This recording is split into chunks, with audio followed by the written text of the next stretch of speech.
आलबाज ड्रामे में अब आयजा ने तो अपने बाप जैसे ताया जान की भी परवाह नहीं की, जिसकी वजह से वो इस मुकाम पर थी, जिसकी वजह से सबने उसे पलकों पर बिठाया हुआ था। उसे ताया जान की मौत की वजह बन गई, उसे ताया जान की जान ले ली।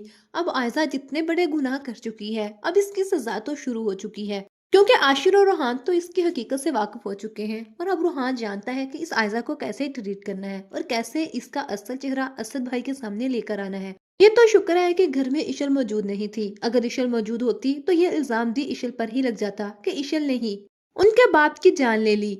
अब आयजा के बुरे दिन तो शुरू हो ही चुके हैं और उसे उसके किए की सजा तो मिलकर ही रहेगी। सबसे पहले तो वो अपना बच्चा खोएगी और फिर पल पल तड़पेगी। जिस तरह वो दूसरों को तड़पाना चाहती थी, उस तरह वो खुद तड़पेगी। बच्चा खोने के बाद असद का इत्मीनान, असद की मोहब्बत और उस घर से हुक्मरानी सब कुछ खो देगी एक एक करके। तब जाकर ये आयजा पागल ही हो जाएगी। इसे तो दौलत के लालच ने इतना पागल बना दिया था कि इसने ना किसी की जान की परवाह की, ना किसी की इज्जत की और ना ही किसी की मोहब्बत की।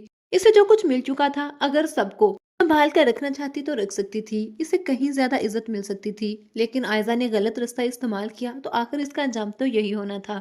अब सारी हकीकत जानने के बाद असद तो एक मिनट के लिए भी आयजा को अपनी जिंदगी में बर्दाश्त नहीं करेगा। इसे तलाक देकर घर से निकाल देगा। तब आयजा की अकल ठिकाने आएगी कि कैसे इसने दूसरों को बर्बाद किया, एक दिन खुद ही बर्बाद होगी। लेकिन अनाया का अंजाम क्या होगा, इस बारे में आप लोगों की क्या राय है? अपनी कीमती राय का इजहार कमेंट सेक्शन में लाजमी कीजिए।